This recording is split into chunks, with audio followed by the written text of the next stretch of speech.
And the way you're looking at this is basically just your average correction at this point. What happens next? That's kind of how I'm perceiving it, Becky. I think this correction has lasted about a year. I think much of the market peaked last March when bond yields peaked, and have been gone nowhere since that time. And corrections have done what corrections should do.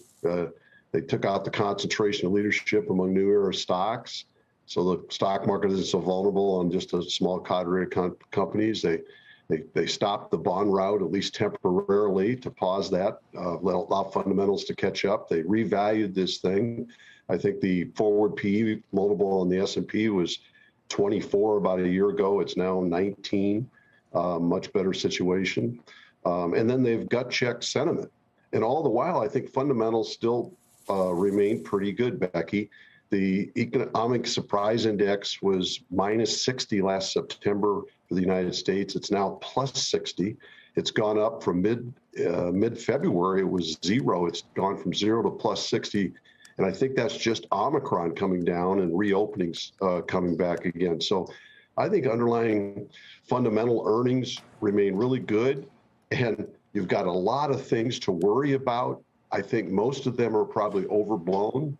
And this just feels a lot like past corrections where we're kind of bottoming out, getting prepared after a year of liquidating, if you will, for another leg of this bull. So you would tell people invest right now. Invest where? Yeah, when I came into this year, at the end of last year, I said I think we're going to range from 4,000 to 5,000 this year in the S&P 500. I just didn't know which one would come first, and it looks like the 4,000 area has.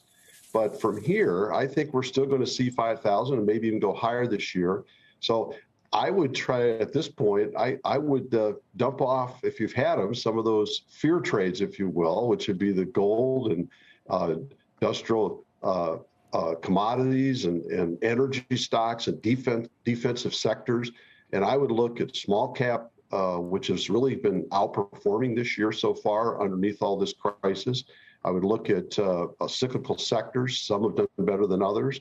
And my favorite is the emerging markets and frontier markets right now. I think the dollar's been pushed up on a big safe haven bid, Becky, and if some of this Russian concern and oil concern dies down, I think that the dollar is going to come down and it's going to boost international stocks better than the U.S. market.